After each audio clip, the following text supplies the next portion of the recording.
Seat হেরেছি, একটা মাথা ভাঙায় আর একটা তুফানগঞ্জ বিধানসভা কেন্দ্রে। কাজে বুঝতে হবে যে এখানে মানুষের ভোটের ট্রেনটা পঞ্চায়েতেও কি ছিল। তবু আমরা ধন্যবাদ জানাই তুফানগঞ্জের মানুষকে যে 30,000 ভোটে হারা 21 সালের ভোটকে 2024-এ আপনারা মাত্র 6,500 এনে দাঁড় করিয়েছেন।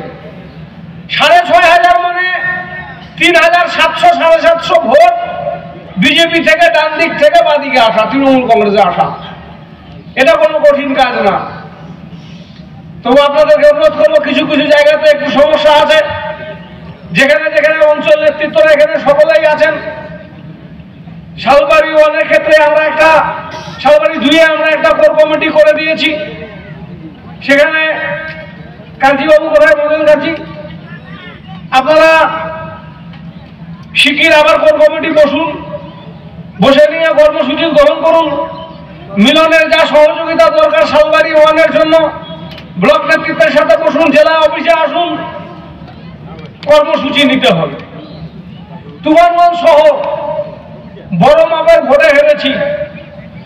হারার পরেও নিজেদের কিছু কিছু ভুল বোঝাবুঝি, কিছু কিছু নিজেদের মতো অহংবোধ, কেউ নিজেকে পার্টির থেকেও বড় নেতা ভাবতে শুরু করেছেন।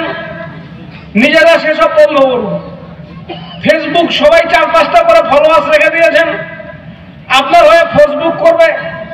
কেউ তাকে দিয়ে দিচ্ছেন পুষ্পার গান দিয়ে নিজের ছবি, কেউ সুলতানের গান দিয়ে নিজের ছবি ফেসবুকে পোস্ট করিয়ে তুফানগঞ্জের মানুষকে ভয় দেখিয়ে নেতাগিরি করতে চাবেন, সেটা কিন্তু হবে না। পার্টির সিম্বল যদি না থাকে, পার্টির স্টিকার মাথায় না থাকলে আপনি 140 কোটির মধ্যে একা। সেটুকু অনুভব যাতে সবার মধ্যে থাকে। এই অনুভূতি নিয়ে যদি নমনীয়তার সাথে দল করতে চান, তাহলে তুফানগঞ্জ পৌরসভার বর্তমান পরিস্থিতিতে জেলা পার্টি ইন্টারফেয়ার করবে।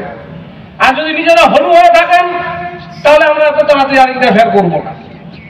তুফানগঞ্জ শহরে মানুষের কাছে